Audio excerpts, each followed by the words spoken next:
and all kinds of other stuff. And we think we're really, really, really small, insignificant. Nobody would love me. And we walk through life with that way. And when we do that, we are creating that experience. Because our thoughts are things. Ernest Holmes said this in 1926. Thoughts are things. There are neurological scientists today, and I brought this along just to reference it. There are a couple of doctors who do a monthly article in our Science of Mind magazine, and they've got a full article because they have a book out that's called Words, what's it called?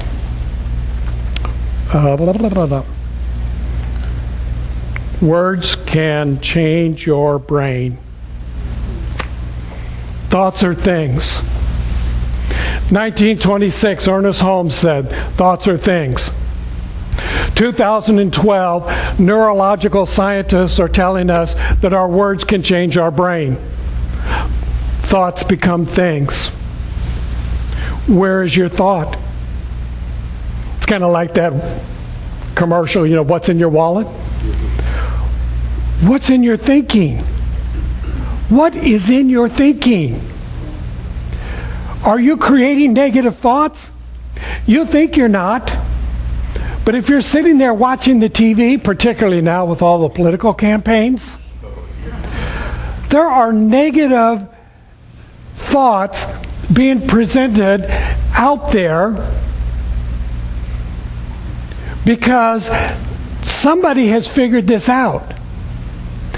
That if I stand up here and I tell you how bad this person is over here, the way your brain is working is that you will pay less attention to me and you'll start focusing your doubts and your mistrust on the other person, none of which may be true. But your thinking, your brain will go there. And in reverse, what you will begin to see is this person over here must be better. But you haven't heard anything about who they are or what they've done, because all they've done is redirected you to look over here. Don't look at me, look over there. See what's wrong over there? Is that what you want? It all plays out, and they're all doing it. Why not? It works. Your brain is wired that way. So how are you going to get out of that? How are you going to get away from that? This is what we offer. It's called spiritual practice. For every negative thought, and you can't imagine how many you are getting in any one day. Probably right now, several of you have already had several hundred of them. Just in the last 15 minutes. For every negative thought, science is suggesting that you need to come up with 5 positive ones in order to eradicate it, to erase it, to eliminate it from your neurological makeup, your wiring. Otherwise, you're going to find yourself in that place of depression, that place of lack and limitation, that place in fear, that place in whatever. And most of those things aren't even real. We get up in the morning, well, no. Some of us might wake up in the morning and have some doubt. And we get up and we think, really? I'm going to get up and talk in front of 50, 60, 70 people and give them some kind of a powerful message? Probably ain't going to happen today. So, the good thing is that I jump right into my spiritual practice and I say, but that's not the truth. Because I know that you love me. There's no question in my mind. And I know that you do because I love you and you can't help but return that. That's how it works. I love you just as you are. I may disagree with you. I may point out some differences.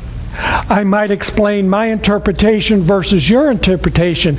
But in the soul, in the presence, in the eternality of who I am, I love you.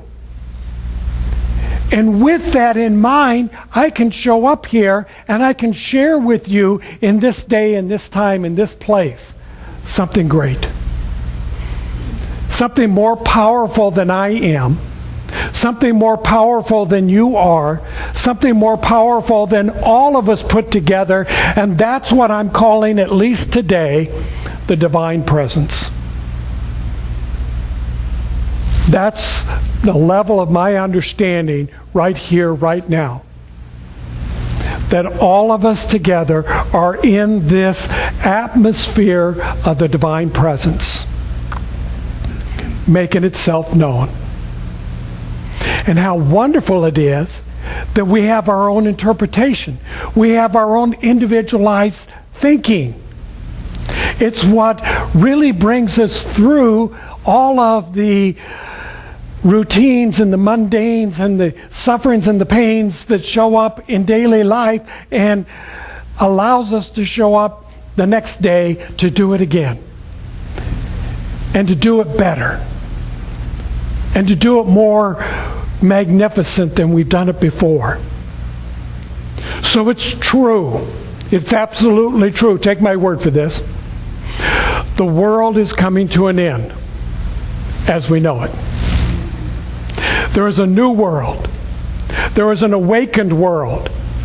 There is a new consciousness that is evolving and stepping and moving out into the universe as we speak right here and right now. There are people who are already ahead of the game. Ernest Holmes was already there in 1926. There have been teachers before him. There have been mystics through all time. But there is an evolution of consciousness by which the greater mass of humanity is moving into a new level of understanding. We're moving into something that right now is probably beyond the comprehension of most of us. And it's more than technology. It's more than what shows up on the screen through the magic. Isn't this wonderful how just magically it shows up? Marsha's over here with the keyboard doing things, but it's like magic. Don't you feel it? NPR, they talked about magic this week. There was a gentleman that really kind of liked Dorothy and the Wizard of Oz. Thought, wouldn't it be great if I had a pair of shoes? I could just click my heels and they'd take me home. So in the heel of his shoes, he planted a GPS device and put little lights on the toes of the shoes. So it would be, wherever he would go, he'd just look and it would tell him which direction he needed to move in order to find home. I think there's some good use for that. There are some people that could use that. Recalculating. You could turn in any direction and it would take you home. I think it's a wonderful idea. Our consciousness is moving into a new level, into a new understanding that says that the way in which we have been using language is about to change and it's about to transform. The greatest thing that gets us into the most trouble is our use of language. The words we choose, the concepts we use have caused wars. They have caused hate. They have caused anger. They have caused disagreement. It is our language. Human beings are unique in all of the species and the world, and that we have used language in a way that is beyond all of the other species. They have a language of their own. But most species, their language is limited